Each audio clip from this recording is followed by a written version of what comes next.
All right, let's go. I'm going to cover off the third dream of this series. So this is a series called End Times. This is part three, which I'll just call it's basic. I'll just call it, DJ set slash MP3 player, and I'm also gonna pull together the previous two dreams as well. I won't go through them in detail, but I'll pull together my thoughts on it because there's some elements of it that came together as a result of other videos and things that came up literally the same day. So this is now the last one, as I said, and it is 3 days in a row. So this was initially the first stream, which I named The Abyss. Was the sixth of May 2025. Then the second one, I named it something slightly different to what's actually in here. I think I named it something like the birth of the birth of the Antichrist. I think is what I called it. That was on the 6th, the 7th, so the day later. This one is on the 8th. I've had a triple dream before, where it's all three in one night. This is the first one of its kind where it's three in a row, and then I'll have another one which will probably be my next series actually, which I think was like four or five one day after another. There's one of them that's in there, and it's kind of like, is that relevant? And it might be that it skips a day, so it's just purely because it was just like one day after another, and they all connected. So I'm seeing that as potentially a four. Anyway, so 8th of the 5th, 2025. So I'm going to read this pretty much just how it is on here. I've just read it all through. It makes sense to me. Hopefully it makes sense to you. So with this dream, I just remember the end part of it. So this is the only thing that I've really documented is the end part of this dream. No idea what the lead up to it was whatsoever. So in this dream, I was listening to music on an MP3 player. So I've literally just got it, kind of attached with my headphones in. I'm in my bedroom. I'm going to describe my bedroom to you. So this is back in my family home. So before I left home, when I got married and stuff like that. Um, my bedroom was just an absolute dream. It was just the best setup I could imagine. Truly, it was just amazing for me at that time. What I was looking to do, my hobbies, my everything that I loved doing. It was just perfect. I mean, you walked it. It was a small bedroom. I mean, it was it was like a bed with walking space around it for maybe a meter, around, if that. It was a small bedroom, but I mean, we made the best of it. Don't get that I'm kind of you know I'm hard done by or anything like that. I'm not trying to say that at all. So as I said, I got the bed there, and then I've got a worktop that kind of wraps around from my right hand side. It's a nice sort of straight line, the length of running parallel to my bed, and then as it gets to the corner, it curves around and then comes in front and then slightly beyond my bed. Now that worktop has also got like shelves and stuff like that on it. And in those shelves, I've got like a DVD player. I think I even had a video player at that point.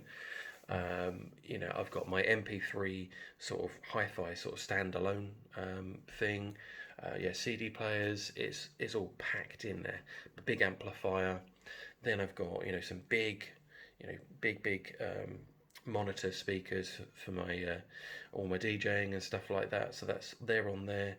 Then I've got two record decks. Then I've got a big mixing desk that has two CD decks that I'd be using. My DJ mixer. Then on the ceiling in the four corners, I've got some little monitor speakers which are all set up to a surround sound. So when I'd be watching DVDs or listening to music, I'd be listening into kind of like 3D surround sound. It was incredible. And then on my left, I had a built-in wardrobe for my clothes and stuff, but also there was an area where it opened up, and then I had my old style, kind of PC.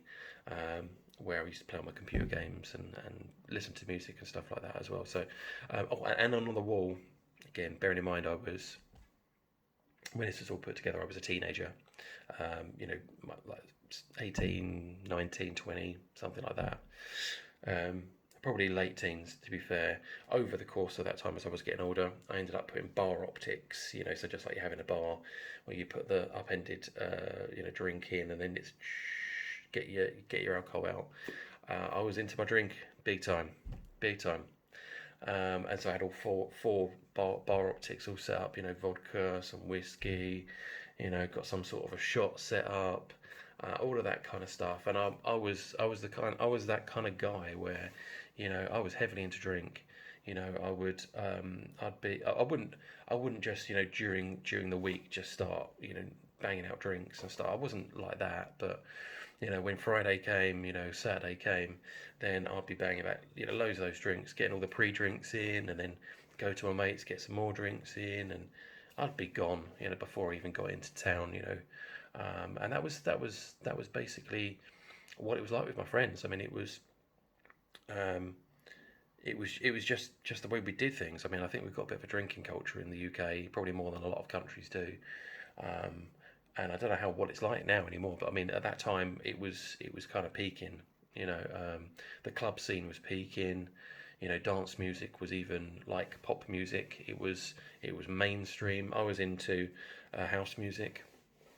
Um, Initially it was trance sort of music, but then it went into house music, and it's been house music ever since. That's kind of the music I've always loved. And anyway, that's just to give you a little bit of background. So there's a little gap just between my bed and this worktop, which would be the width of about two legs. You know, I couldn't really walk around, if I'm honest. You know, it was very very tight around my bed.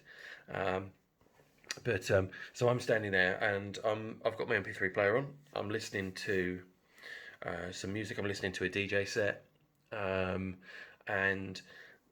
I don't know what I'm doing actually. Really, at the time, I'm not DJing or anything at this point. I'm just listening to my music, just getting into the tunes I'm listening to, and and it just comes. One of these tracks really catches my ear, and I hadn't heard it before, and I was like, wow, I really like that. Really like what they've done on that track, and and then it ended. So I thought, oh, okay, this is a really great end to this mix album. You know, it was basically a must have been a well-known DJ that, you know, he's got loads of songs. They've mixed them all together, proper, you know, DJing. And I was listening to this last one, thought it was phenomenal. Wanted to listen to it again, so I've reversed it back, um, and found the point where it starts to get good.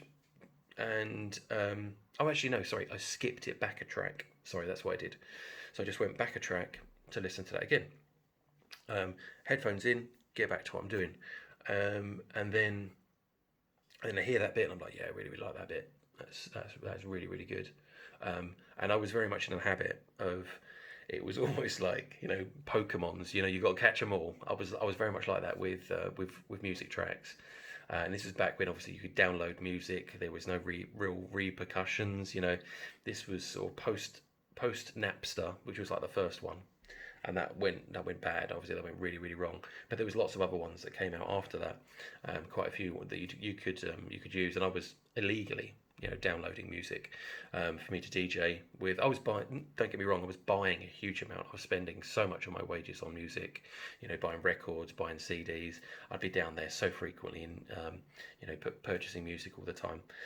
But I just couldn't get enough of it. You know, I was, you know, there'd be one artist or like one of their tracks, and I'd be like, right, let's download everything that this guy's done, you know, and yeah, I was always looking for as many tracks as I possibly could, and I would be, I did DJ, but I didn't really DJ to a big degree. I mean, I didn't do clubs and stuff like that. My mates did. We had what you'd call a residency, you know, where we were there kind of permanently every Saturday.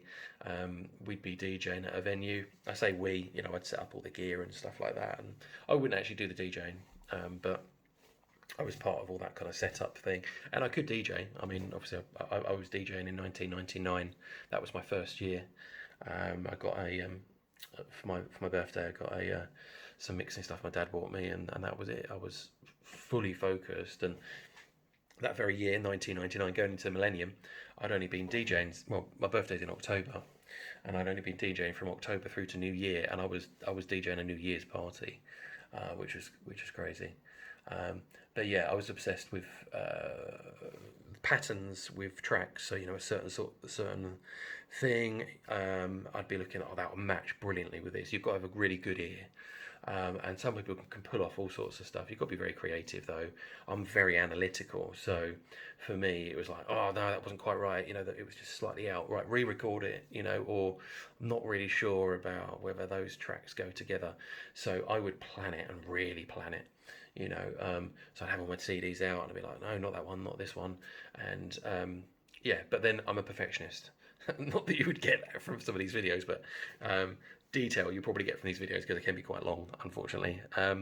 So yeah, that's enough, isn't it? That is enough, right? So I'm listening to these tracks. So I'm hearing this particular track, absolutely love it, and then I realise when I flip back, I mean, I'd only been listening for about another 30 seconds, and then this track had ended. I was like, well, what's going on here? This is incredibly short, and then I realised, oh, okay, it's because it's the end of the DJ set. So the DJ is kind of set up a track that is a track just to finish off the album. It's kind of like a bookend. And you also get, even if you were just getting a dance music album or even like a standard album, I guess, really, you have, sometimes you'll have an outro which just kind of finishes it all off the album. And quite often you might get an intro which isn't a proper song, and then it will go into the album, and you'll get, as I said, between those kind of bookends, you'll get all the rest of the tracks. Sometimes you might get another track that's in there somewhere just to break things up. And as DJs, that's what you would do, is you would find tracks that were ideal if you want to change the direction of the music that you're playing. So you're playing something, I don't know, that is quite hard hitting, and you want to mellow it out a bit, then you might get something that creates a bit of a period of a gap of like a minute or two or something like that then creates enough of a gap that almost like cleanses your palate, when you're eating a meal or something like that, and you, not that I ever do that, but from posh restaurants, then, oh, let's get some lemon thing in here, let's cleanse your palate, because the next one we're going to go into something different. That's what you do with DJing. So you would put something in there, that just kind of gives you a moment of not boom, boom, boom, boom, boom.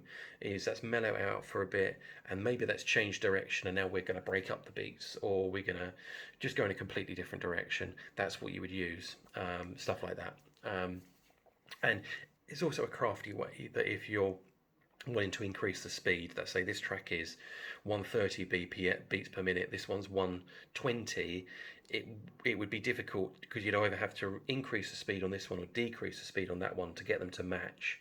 So what you can do in these little gaps is you can be really crafty, where it maybe is a quiet moment, and then bring it from that 120 up to 125.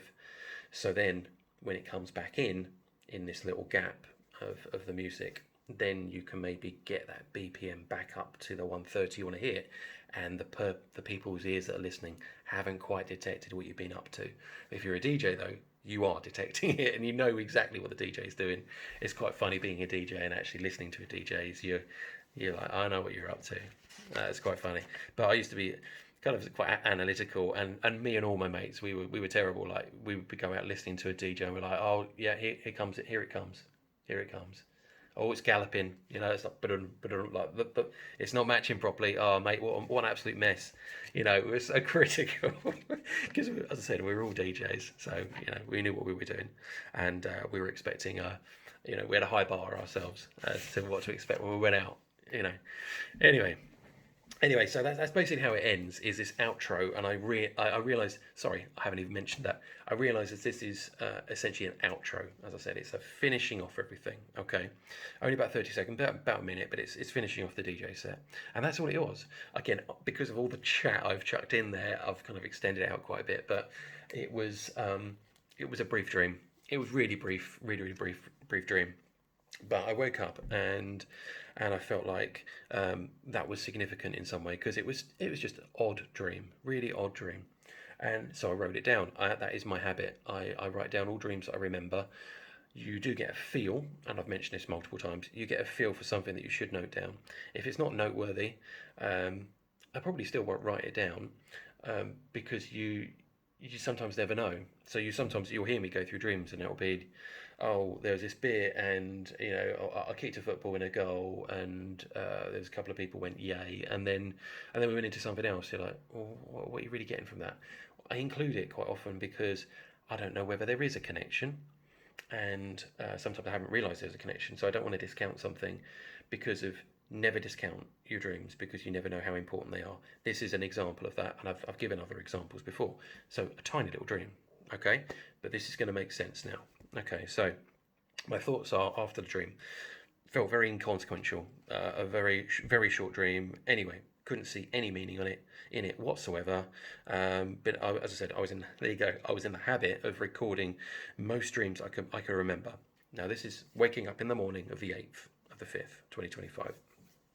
Later that day, I started watching some videos, and I happened to watch a pastor that I really like, and I would highly recommend. So this guy's called Pastor Alan Nolan. He is, I would say, an incredibly reliable pastor when it comes to especially end times prophecies. He's very thorough, and he is one of the few really, what's it called, pastors that's brave enough to delve into a lot of detail. You'll find most churches and even pastors don't really get into it because they don't feel like it's ground that they're comfortable in. But he goes full in, and he's really good. I would say very accurate, and definitely a place to go. Anyway, so I'm watching a video from Pastor Nolan, which happens to all be about Revelation. Okay, I hadn't actually watched any of his videos for quite a long time actually. So you know how it gets with when you're watching videos, it's watch another one from that person, watch another one from that person, and then sometimes ones that you had been watching a lot just kind of filter off your feed, don't they? Well, this is sort of it really. It'd been a while since I'd actually watched any of his, and the reason for that was I'd gone into a patch of watching a lot of street evangelism.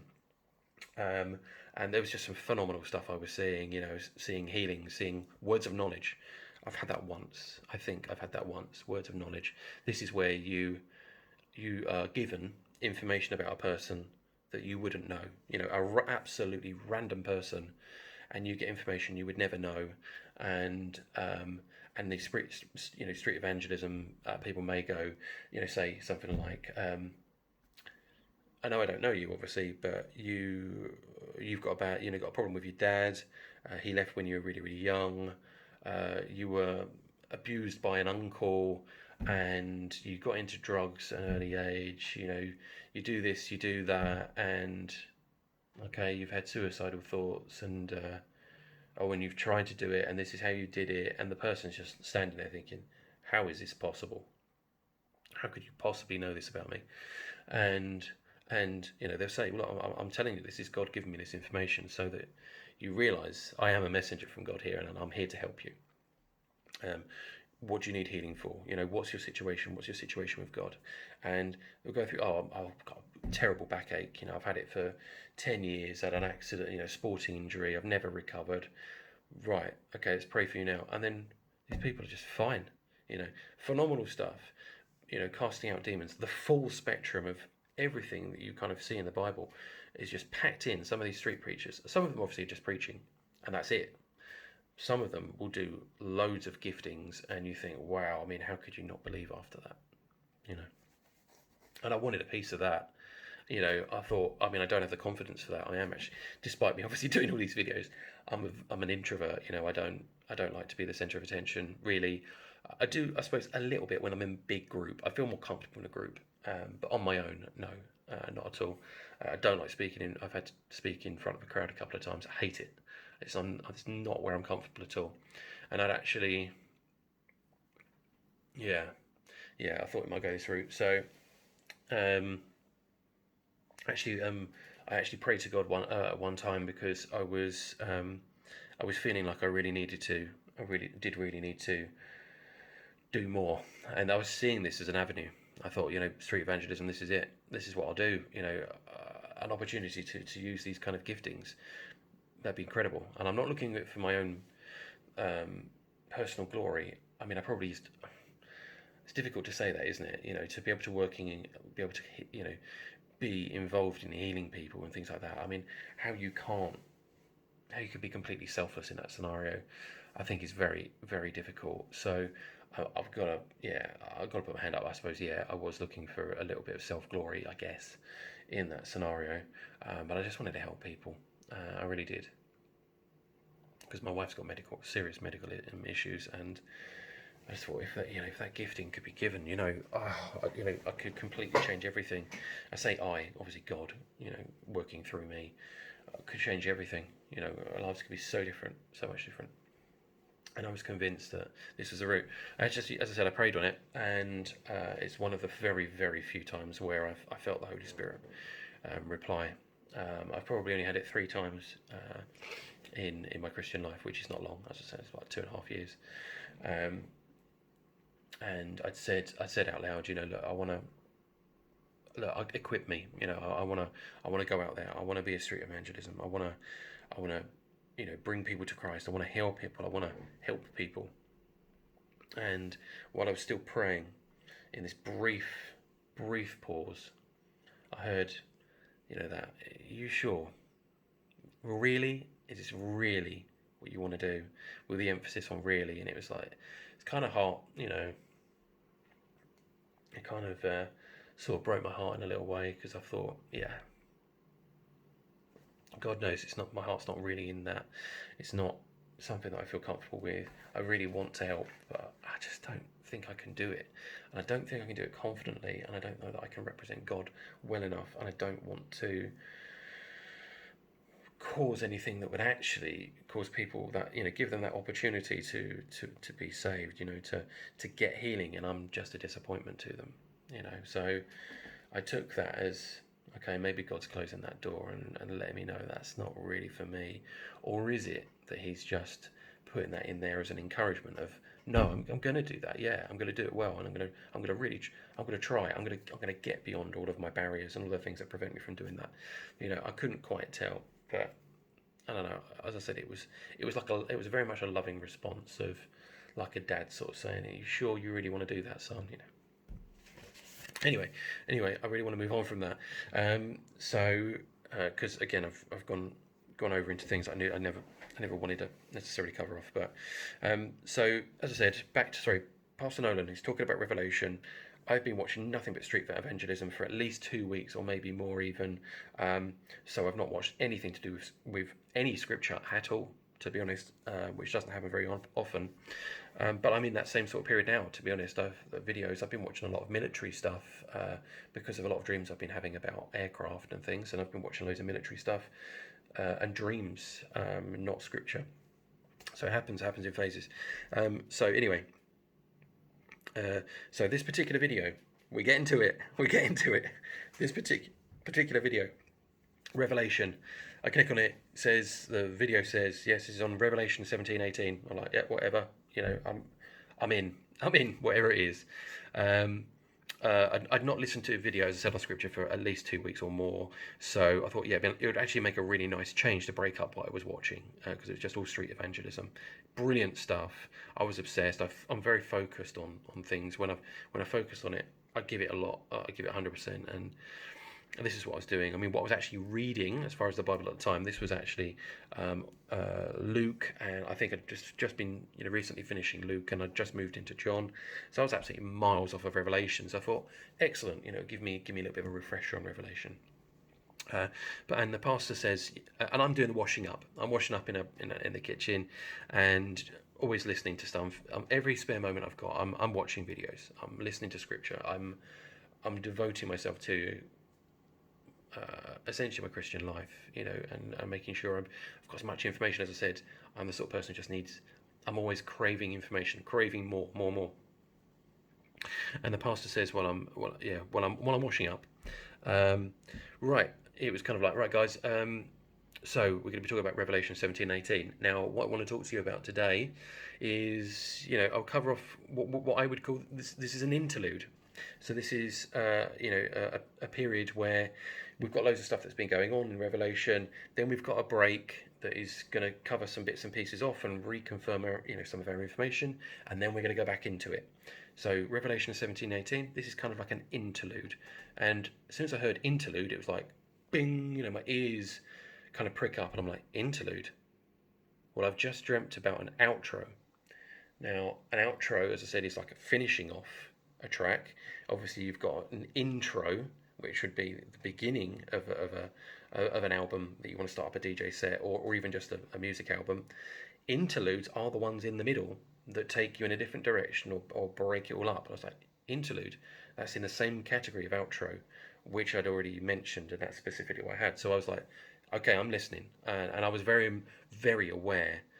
Listen, you know, I was like, because I just got that.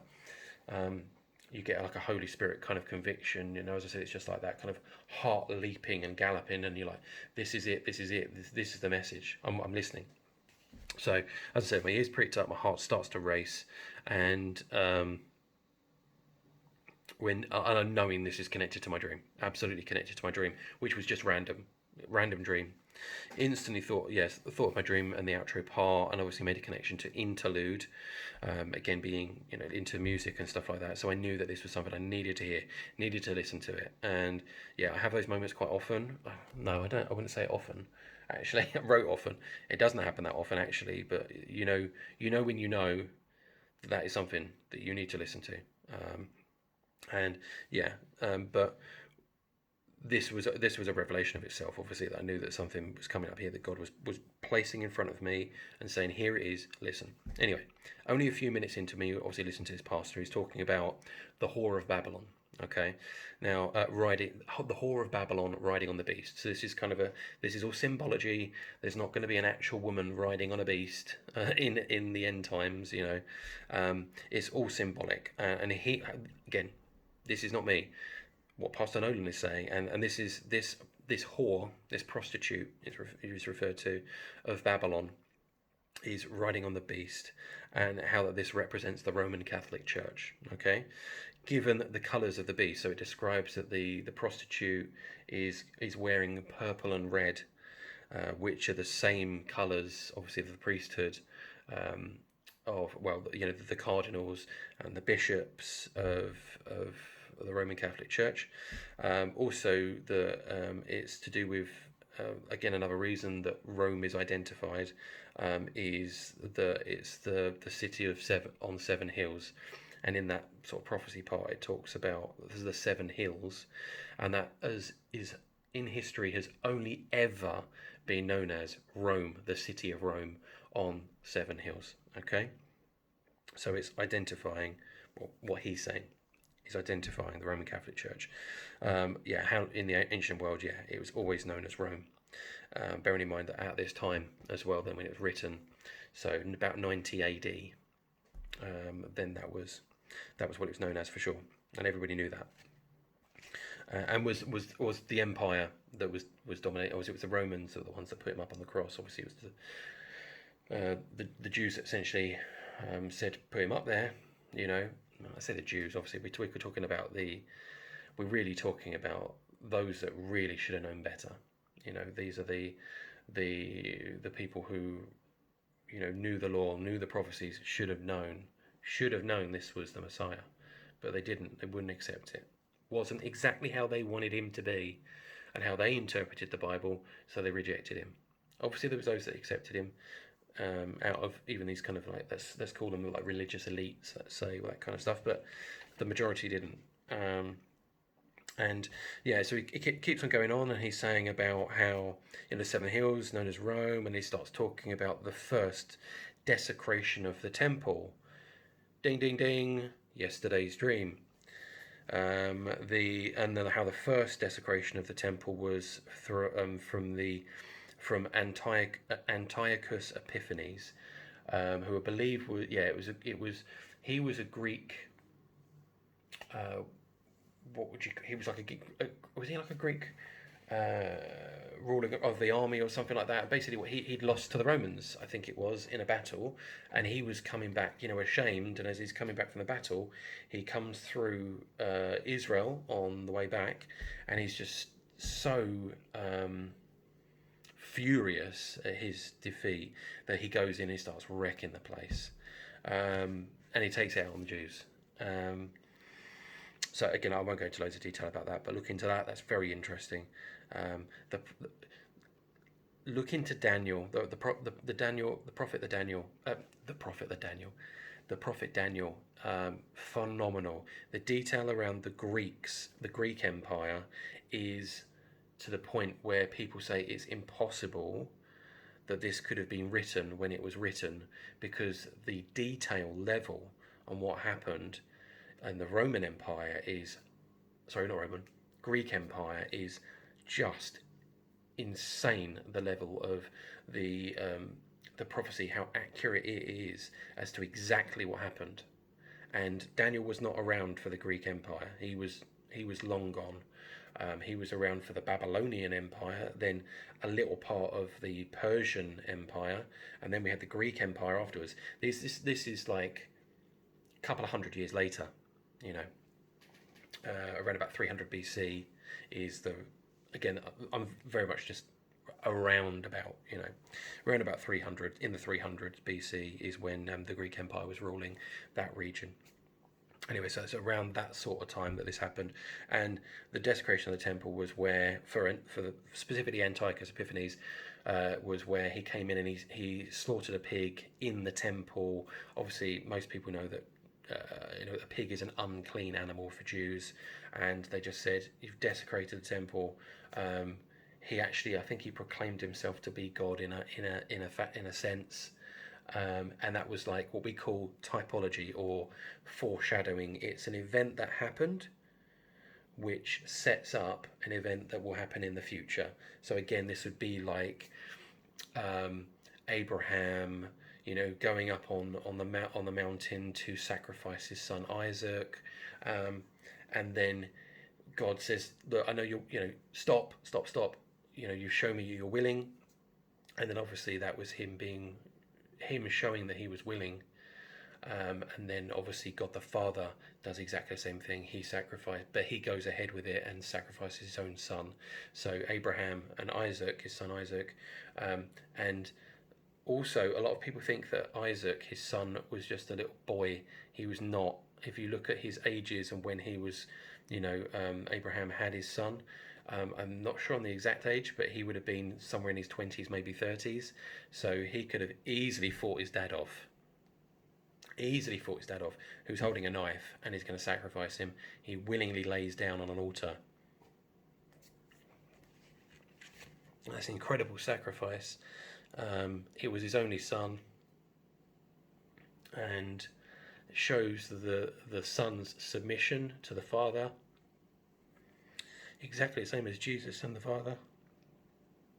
Oh, why does this happen? All of my latest streams, I keep getting choked up. It is what it is. You know, as I said, these things get me.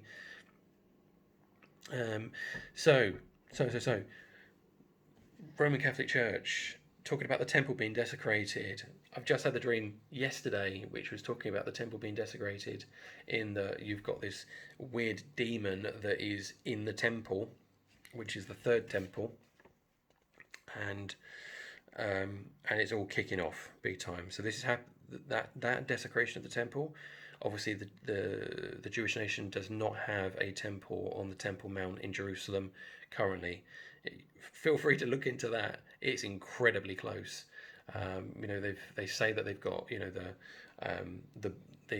what's it called, the red heifers, which are like red what do you call it, head cows essentially. They have to use that in their, because in the Bible that they have to cleanse the temple with the ashes and stuff of the red heifer. They've never been able to get one that's been good enough ever. It has happened in recent years, so this isn't new news. This has been going on now for quite some time, but they age out. Essentially they've got the heifer, they're able to do it, but the time's not right, because if they do it, they're going to have all the nations that are going to come in and say, you can't do this, you can't build on the Temple Mount, because obviously there's the Al-Aqsa Mosque, which is obviously quite an important site for the Muslims, and the way they understand it is that mosque would have to be demolished so they can put the temple on. There's again speculation around whether there's actually enough room for a temple without destroying that. So we'll see what happens in the future. But they've got they've basically got everything, all the items of what they need in a temple. There's even speculation, whether it's true or not, that they've actually got the ark, the actual ark of the covenant that held the the stone tablets that had the 10 Commandments written by the finger of God in there. But you would see, if you ever saw Indiana Jones, the Temple of Doom, that's the one where he's up on the mountain and all the spirits all come out of the ark and kill everybody and stuff like that. I mean, obviously that's fiction. Obviously it's fiction, but again, that's the ark. Whether that's the case or not, again, speculation. But as soon as I heard, obviously, the desecration of the temple, how he starts talking about the Antichrist, I'm like, boom, this is it, mic drop moment. This is literally what I've just seen. A detailed dream last night, which was exactly that. And while I was convinced the dream was from God at the time, this was it. This is my confirmation. It was also confirmed by my interpretation. Confirmed that my interpretation was correct. That I was actually seeing essentially the birthing of the Antichrist in the temple, and the chaos that ensued after that, with people running out the temple and everybody in the area is just fleeing for their lives because they know that this is the Antichrist. This is the person that is going to kill. Well, in the course of time, 2/3 of the Jewish population will be killed. Only 1/3 will survive. The first Holocaust, just so you know, 1/3 of the Jews was killed and 2/3 survived. So this is going to be, significantly worse than the Holocaust. It's going to be a horrific time for the Jewish people. So, yeah, again, this taught me a lesson. Write down your dreams. Absolutely write down your dreams, especially the last dreams that you have before you wake up. They're likely to be the message that God wants to leave you with, quite often, many, many, many times. Also noticed that, and I know I was starting to think, hang on a minute, I think there's more connections here. So now I'm going to go into a further thoughts bit. So this is now summing up everything. Okay, I've kind of done a little bit of that, and again, this is dragging, but this is the end of it now. I was going to do 2 dreams. I'm just going to roll it into this one now rather than doing another dream. So this is now the 9th. So this is now the day after I've had this MP3 player dream, and I start making more and more connections. I'm realizing, hang on a minute, the 6th, the 7th, the 8th. They're all connecting. The 8th was basically drawing me to Revelation, what was it, 12:13? No, sorry, 17:18. Revelation 17:18. It's drawing me in. It's confirming really the 6th and the 7th, which was, if you remember, the abyss and the temple with the Antichrist in it. Okay, and I just so happened to have on that day, on the 9th, a Prophecy Watchers video. Again, another one I'd recommend that you watch. Stacks and stacks of stuff they've got out there. This was originally filmed in 2012. This came up, but it was a refresher. They were sort of saying, based on current events, we want to bring this up to you. Remember, we told you about this, back in 2012. Well, it's happening right now. It's this kind of thing. So they were showing a Prophecy Watchers thing, which was talking about the last Pope. Now, again, I'm not going to go into detail with this. Genuinely, I'm not going to go into detail on this. There's something basically where it was written, I think, within not a pope. I don't think it was a pope. Anyway, somebody wrote down, in the future there's going to be these popes. I think it gives them names, but it's more to do with what they're going to do, what's going to classify their time as Pope, okay, and that we're coming up to the last Pope. It says, based on this timeline, and this is not saying that this is even correct, okay, but it's what this Prophecy Watcher thing was talking about was the last Pope. And given that we were just talking about yesterday, the Whore of Babylon, which was talking about the Roman Catholic Church, and it all felt very timely because the new Pope was coming in. That's Leo, isn't it? Leo from the US. Yeah, and so they re-released it. Obviously, they re-released it because and they then start talking about Apollyon. Now, Apollyon is a title for. It's called Apollyon the Destroyer. Okay, so this is mentioned in the Bible again in Revelation, where it talks about Apollyon essentially being almost like a commander of an army that comes out of the abyss. Again, There we go. Bells ringing. Talking about the abyss. That was my first video. Thank you. And they start going into that. The abyss being essentially incredibly dark place where people are demons, angels, fallen angels, that kind of thing, are kept. They're locked up until the abyss is opened, which is part of a judgment that happens right towards the end of, there's not going to be a huge amount of people left on the earth when this happens, but this will be horrific. Opens it up and there's a flood of demons that come out of essentially hell, and they're just freely able to roam and terrorize people. It's going to be absolutely horrendous. And so then that connects me to the 6th. So now that's connecting me to the 6th. We've got the 7th, we've got the 8th, this is now the 9th. It's pulling it all together. And and as I'm writing down the dream journal, so again, this was in May that I was the actual dreams were. I'm writing the dreams down in July. So as I'm writing the dream down in the dream journal, it made me think of obviously another Pastor Nolan teaching, which talks about how the Antichrist where the Antichrist is coming from. Now, again, a lot of people would say, "Oh, it's Rome. The last empire on earth was the Roman Empire," and then which is depicted in in the prophet Daniel's statue as the legs of iron. Okay, so you look it up. It's phenomenal. The legs of iron that represent the nation, the empire that then displaced the previous empire, which was the Greek Empire, which displaced the previous empire, which was the Medo-Persian Empire, the one that then displaced the initial one, which is the head of the statue, which is gold, which was the Babylonian Empire. There was an empire before that, which is depicted in other scripture as, again, extra biblical. So sometimes you need to go outside the Bible slightly to get information. The Bible does refer to writings outside of the Bible. I've mentioned this before. The Gad the Seer, the First Enoch, the Book of Jubilees, all of these kind of there's loads out there that have been preserved. They're in like the Dead Sea Scrolls, so they're that 200 BC sort of thing, all pre-Christ sort of stuff that have been verified, confirmed, multiple documents, so they can check the authenticity of, one over another, all of that kind of stuff.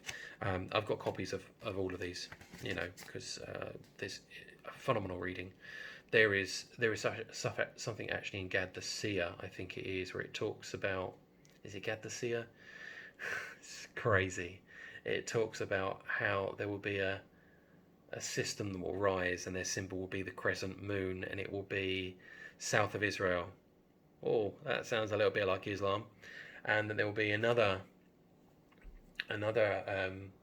religious system that will be based in Rome. That sounds like the Vatican and the Roman Catholic Church, and that they will be a time in the future that potentially they'll come together. We're sometimes referred to as Chrislam, like a crazy stuff. Gad the Seer, that is really interesting stuff. Loads of symbolic dream work in there, really, really good. And again, sorry, but what I want to get to is, the legs of iron, and then the feet are of a mixture of, it says miry clay mixed, so like a clay mixed with iron. Obviously, as a structure, that's not going to hold together. You can't mix iron and clay. And what it said is obviously it's the Roman Empire still existing to a degree, but kind of broken up. And then there's the 10 toes, and how the 10 toes can represent maybe nations and stuff like that. There's basically going to be 10 nations that cede all of their power to the Antichrist. You see that happens. The two legs are like the Roman Empire split in two, and you had the Eastern and the Western Empire. One empire went on for absolutely ages, and it existed and kind of turned into the Ottoman Empire and stuff. And it's phenomenal. The way it all works is just incredible, truly incredible. That statue, the visuals for that, and the way that works is incredible. And a lot of it yet to come. And what will can't happen is, it says that there is a rock, a stone, a rock, that comes in. It says hewn from a mount, comes from a mountain and smashes into the base and destroys all the empires. Which is, and Jesus is known as being the cornerstone, the rock, the rock that the church is built on. Obviously, the people say, "Oh, Peter's the rock." Peter. So, the name Peter, just so you know, means rock. I think it is. And Simon, his name beforehand, I seem to remember, means something like pebble or something. It was something very similar to stone. But Simon, the disciple's name, gets changed by Jesus to Peter. Petros, which means, is that Greek? Sounds Greek, doesn't it? Greek for rock, and that's where the place name Petra comes from, because it's a city built into rock, and that's actually a place where a lot of people believe, including me, that the people of Israel will flee from that place. That sequence I just explained to you, where the Antichrist comes and the people flee. They flee under the protection of God to Petra. That's my understanding of many, many, many people. So they flee Judea, which they're told to do, and if they go south, kind of southeast, and they'll move into Jordan and into Petra for safety. And Jordan is one of the countries that is not going to be under control of the Antichrist. How that works and why, we don't really know, but it is one of the nations that's not controlled, so they seek sanctuary in there, and so the Antichrist can't go in and just invade that country. He looks to a certain extent eventually, but initially doesn't. So the people of Israel hide in Petra, in all those, again, going back to now, Indiana Jones: The Last Crusade. Shows Petra. So you Google Petra, it's an incredible place. And apparently, again, according to certain estimates, you could probably hide about 1 million people in there. In those caves, probably a lot more, because they're really extensive. What you see from the outside is the treasury, apparently. But yeah, look into that. That's really, really interesting. Again, I've veered off course. Shocker. But what he was talking about, so what it reminded me of, sorry, back to Pastor Nolan, is he reminded me of the Roman Empire. It says how the Antichrist is going to come from essentially the Roman Empire. So people in videos and films and stuff gone by have had a kind of European guy that's the Antichrist. Actually,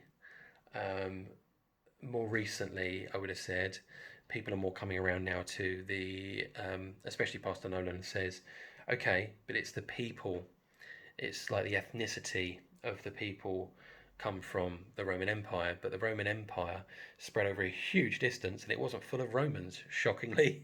They didn't all come from, it wasn't like everybody from Rome moved out to all these different nations that they conquered. So even the armies, you couldn't populate the armies of Rome with just people from Italy. Italy's quite a small country. You can't do all of North Africa, the Middle East, Europe, all the way up to the UK, with people from. So they actually, just so you know, the Praetorian Guard, so like the royal guard that would look after the emperor, they were Roman. They had to be Roman, as in Italian. But that's they just didn't have enough to fill the ranks. So it would be people of the local area that would then be essentially kind of not necessarily conscripted. They would battle the army. Whoever was left of that army, they would look to see if they could use them, almost like mercenaries. But they would say, look, you're going to be part of our army now, and they'd kind of assimilate them into the army, and then they would be in charge of that area. So who was in charge of the area around Israel? The Syrians. So the Syrian Empire sort of area was actually a lot bigger than Syria is today. It encompassed quite a big area. If you look up the maps, quite a big area. And so who made up the actual Romans that were looking after Israel and the surrounding areas were actually mainly actually Syrian. And there was, I think it was, again, I may be wrong on this, I think it was like five, you imagine like five different small armies, let's call them, like companies, that were involved in going into Jerusalem to they'd had enough. Basically, the Roman there was lots of uprisings that were happening with the Jewish people. The Romans had kind of squashed these riots, these rebellions, and it was just like the straw that broke the camel's back. You know, they were like, "I've just had enough. We're just gonna destroy your temple, and that's it. You're done." They just had enough, and they come in and they just destroy Israel. You know, killing men, women, children, you know, massacre, an absolute massacre. It actually happened when there was a huge, really big holiday that people come in from all over Israel into Jerusalem. So the population swelled to huge numbers, and that's when they did it. They surrounded Jerusalem, you know, sieged it, and then they went in and they killed those that were sort of left. Obviously, that's the warfare they used to do. They just to surround the people, you know, like a blockade. You know, we sort of do sometimes in modern days. Surround it, starve them out, you know, till they surrender, or you've had enough and you decide to kill them. So that's what happens, and they go in and they just kill huge amounts of people, and the temple's destroyed. And that was a prophecy that Jesus actually said, where he said, "Not one stone of this temple will stand." And these stones, if you've seen them, are huge, absolutely massive stones. And the disciples were they're almost like sort of bragging, you know, sort of saying, you know, "Look at this temple, isn't it phenomenal?" And Jesus said, "Well, you know, I tell you the truth, that this, not one stone will be left standing. This is all going to be destroyed." And they kind of can't believe it, and they're saying, "Well, when is this going to happen?" And this is where it then goes into all the prophecies, you see, where it talks about it. And what actually happened was roughly 40 years after Jesus, you know, died on the cross. You know, obviously he was resurrected, went back to heaven. About 40 years, not exactly maybe, but about 40 years later, the temple was destroyed, and it was a judgment against the Jewish people because they rejected their Messiah, and it's a shame, real shame. And then that was it. Then that's where all the people of Israel just got. That was called the diaspora. So that's basically, it happened several times before. So where the people of the Jews were taken out of their country and spread all over the world. This is where they spread out to Russia. People were just spread everywhere. You know, the Roman Empire basically said, "Get out and don't come back." There would have been there was always a small amount of people probably that were hanging around, small amounts, but on the whole, everybody was kicked out all over the place. And so when Israel was made a nation, that was massively prophetic, hugely prophetic. And actually, I'd love to do it at some point, but Israel was made a nation to the day of a prophecy that was that Daniel's prophecy. I think it was Daniel's prophecy. It was to the day. It was like 178,000 days or something. On the very day that it was prophesied to happen, Israel was made a nation that day. You can't predict that. Like 2,000 years later, you know, almost, you know, 2,000 years later. Just insane. There's another one as well, which was like just short of 1,000,000 day prediction. Happened to the day. It's insane. Absolutely insane. Anyway, so the Syrians. So the Antichrist is probably going to be from what was the Syrian sort of empire, which of course had been taken over by the Romans, but you know there was still, you know, a land mass that was ruled by the Syrians, let's say, but they were subjugated obviously by the Roman Empire, but they were part of enforcing and stuff. So It was something like 3 out of the 5 armies were either 100% or had a Syrian contingent within the people there.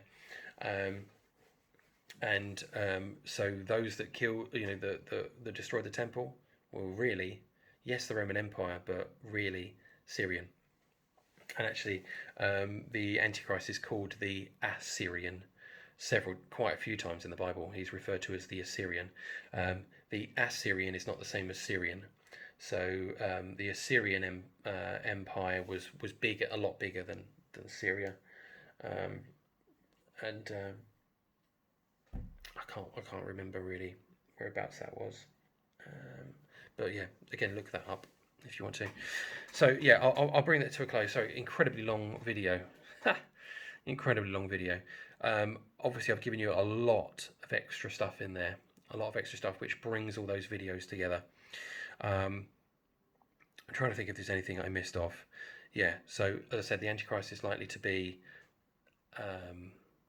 from a Muslim nation, quite likely, which will stack up with Islamic eschatology, so end times prophecy. That their Messiah, will come from the wilderness. I mentioned that in the previous video.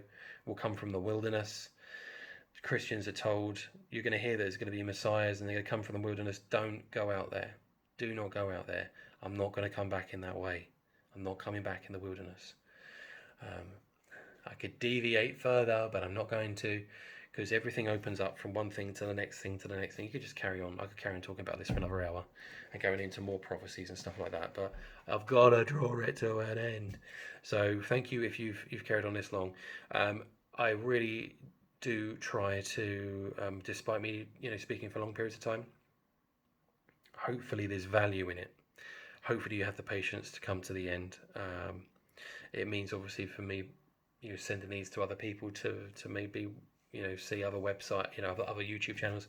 It's a long video. I get it. It's a big ask, to put on such a long video, because a lot of people's attention spans tend to be like 15 minutes, 30 minutes, and this is a bit longer. I've been trying to get my videos down to 15 minutes, unsuccessfully so far. 30 minutes more achievable, but this is a bigger one.